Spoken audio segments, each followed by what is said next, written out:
Fala pessoal, tudo bem com vocês? Bora falar desse Palmeiras, hein? Flaco Lopes, quem diria, arrebenta lá na altitude, o Verdão supera todas as adversidades, engata a sétima vitória seguida, é 100% na Libertadores e o Abel Ferreira achou real o time, né? Embora tenha mudado um pouco hoje e tudo mais, tenha preservado um ou outro jogador, cara, que loucura o que tá acontecendo com esse Palmeiras. Chega mais, eu sou o Chico Garcia, inscreva-se no canal e vamos juntos.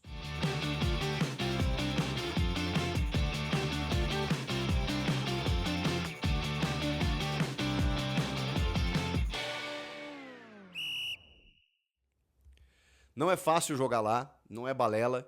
O Palmeiras consegue o mais difícil, que é abrir um 2-0, mesmo sabendo que o gás pode faltar na segunda etapa, então faz o certo. Abre um placar um pouco mais elástico, aproveita as oportunidades, os caras jogando numa linha mais alta, né? Flaco Lopes jogando o que nunca jogou na vida, eu acho. Como foi importante nesse jogo, o Flaco Lopes já tinha feito, inclusive, um gol lá quando o Palmeiras perdeu para o Bolívar, estava em meio à disputa do Paulistão com o Água Santa, isso é 2023, talvez. Estou um pouco perdido, porque 24 decidiu com o Santos, né? 23 foi com o Água Santa.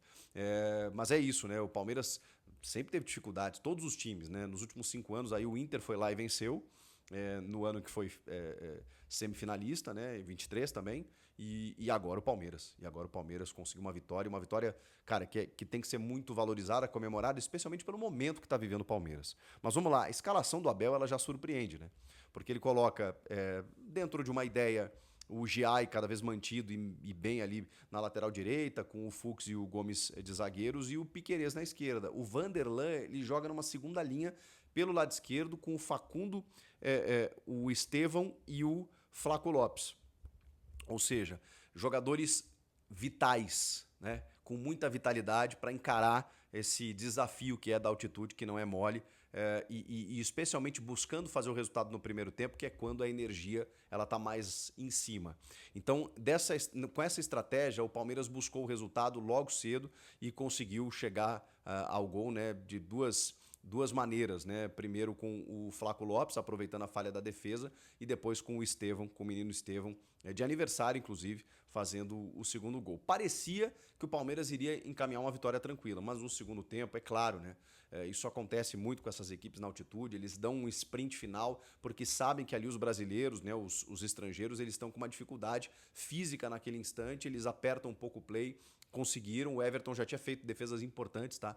No primeiro tempo, mas aí não tem jeito, não dá para segurar, os caras fazem 1, 2 e mesmo assim, como sempre, o Palmeiras muito resiliente, consegue forças para fazer o terceiro gol, numa outra jogadaça do Flaco Lopes pelo lado direito, o Facundo Torres não espera a bola ali, né? Ela rebate nele, sobra para o Maurício, que entrou no segundo tempo para fazer o gol da vitória, o 3-2. O Maurício, cara, ele entrou no lugar do Estevão, e os dois marcaram, né? Olha que loucura.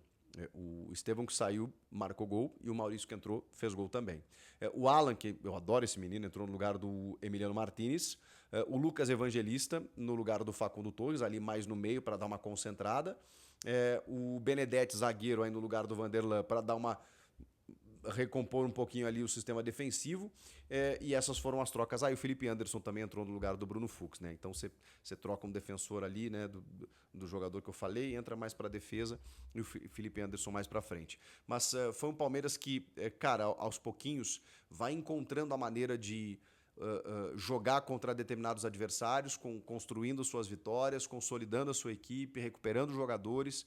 E aí a gente tem agora um Palmeiras 100% na Libertadores, 9 pontos em 3 jogos, sétima vitória seguida. Olha a recuperação depois da perda do título paulista que aconteceu com o Palmeiras. O Palmeiras entrou bem no Brasileiro, entrou bem na Libertadores e lidera as duas competições. Vai continuar assim até quando? Não sei. Mas o Abel estava pistola na coletiva, dizendo que agora todos os jornalistas, a imprensa, todo mundo, até os torcedores, vão exaltar o que eles estão fazendo, mas que é para eles não lerem o que escrevem, porque essas mesmas pessoas detonavam eles há pouco tempo atrás. Mas a crítica, quando vinha há pouco tempo, era merecida, era justa. O Palmeiras não estava bem. Como todo time, oscilou em termos de desempenho em determinado momento do ano e faz parte. Acho que o grande mérito nesse momento é, mais uma vez, o Abel Ferreira reinventou o time. E isso, cara, isso é gigantesco. O fato do Abel Ferreira conseguir consolidar uma equipe depois de tantas reformulações, e ele sempre fez isso, e ele tem crédito, ele ganha esse tempo pelo crédito que ele construiu para si. Hoje ele tem um tamanho que faz com que ninguém pense em trocar o comando técnico e sempre aposte nele para que ele possa reinventar a equipe, mesmo saindo peças como o Dudu, como o Rony, quem mais? Gabriel Menino, o próprio Caio Paulista, né, que não era um titular, mas enfim, de ter perdido, né, jogadores por lesão, como o Rafael Veiga. Mesmo esses caras saindo do time, ele entendeu que com as peças que chegaram, embora contestados, em algum momento ele ia fazer esses caras jogar. E é o que está acontecendo. A gente está vendo o Giai, por exemplo, que era contestadíssimo, porque o Palmeiras pagou 40 milhões nele, o cara está dono da posição. O Felipe Anderson, jogando na dele, voltou a jogar bem. Então ele até balançou essa minutagem aí, porque final de semana tem jogo e dificílimo contra o Bahia. E ele reclamou do calendário, como sempre, né? E da logística, que é difícil mesmo, né? O cara sai de Fortaleza, vai para Bolívia, La Paz, vai para Bahia, 3 em 3 dias, hoje é quinta-feira, o jogo é domingo. É uma loucura, é uma loucura. Mas é um Palmeiras líder nas duas frentes, com o Estevão se despedindo, mas o Facundo Torres jogando bem de novo. Sabe, se achou dentro do Palmeiras, demorou um pouquinho para engrenar e agora parece que está afirmadíssimo. E cara, não sei não, hein? Essa disputa Flaco Lopes e Vitor Roque, ela vai ser boa. E eu não estou nem falando por números aqui, porque o Vitor Roque não marcou e o Flaco Lopes acaba fazendo gol. Já seria um indicativo, mas a questão é que são jogadores de características diferentes. E daqui a pouco a sombra do Vitor Roque pode fazer com que o Flaco Lopes seja mais esse cara. Ele não foi só o cara da finalização, o cara da bola aérea, que muita gente limita o Flaco Lopes a isso. Não, ele é um cara que marca alto, que rouba a bola no campo adversário, que sabe trabalhar a jogada com companheiros, que tem visão de jogo, que tem boa finalização, marcou o gol lá contra o Bahia. Marcou agora de novo na Libertadores. Então é um cara que tem feito gols. Enquanto que o Vitor Roque tem outra característica, é muito jovem, é brigador, tem explosão, aquela coisa toda. O Abel vai ter que saber mexer com isso, porque daqui a pouco ele, ao contratar o Vitor Roque, ele ganha um outro cara, que é justamente um Flaco Lopes que estava desacreditado. E aí você pode ter um Vitor Roque para entrar no segundo tempo, ou vice-versa. Não estou dizendo aqui que o Flaco é mais jogador que o Vitor Roque, ele tem que ser titular absoluto, não é isso. Mas, cara, que bacana, né? Acho que não existem verdades absolutas no futebol e na vida, eu diria. Então, ok, você contrata o Vitor Roque, você paga o que pagou por ele, mas e se o Flaco Lopes continuar metendo gol todo jogo, assistência, jogando pro time, vai fazer o quê? Vai tirar ele como do time? Então, o futebol tem dessas coisas e o importante é o resultado final. O Abel não cansa de dizer, eu penso no que é melhor para o Palmeiras. Eu não tô aqui para fazer amigos, eu penso no que é melhor para o time. E acho que o melhor para o time hoje é o Flaco Lopes.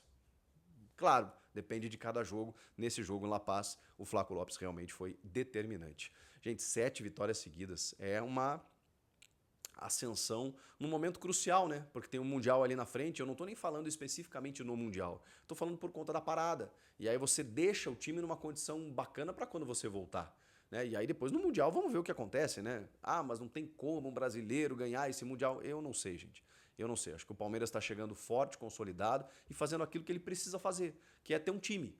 Muitas equipes contrataram vários jogadores, aí não conseguiram montar um time. O Abel Ferreira, mesmo rodando no Paulista, mesmo com todas as críticas, chegou na final, teve um pênalti ainda desperdiçado e tal, competiu, lutou, brigou, não ganhou, beleza, mas ele fez aquilo que ele precisava. Deu a minutagem correta, esperou os jogadores se recuperarem e agora ele tem um time nas mãos. Que não é um time estático, como a gente falou aqui. Ele botou hoje o Vanderlan numa segunda linha, o Vitor Roque não viajou, o Paulinho sequer entrou, o Maurício entrou no segundo tempo e marcou um dos gols. Então tem muitas alternâncias que ele pode fazer. Se tem alguém que sabe fazer isso, é justamente Abel Ferreira. O que vocês acharam do jogo? Comentem aqui, inscreva-se no canal. E onde esse Palmeiras pode chegar, eu volto na próxima. Tchau!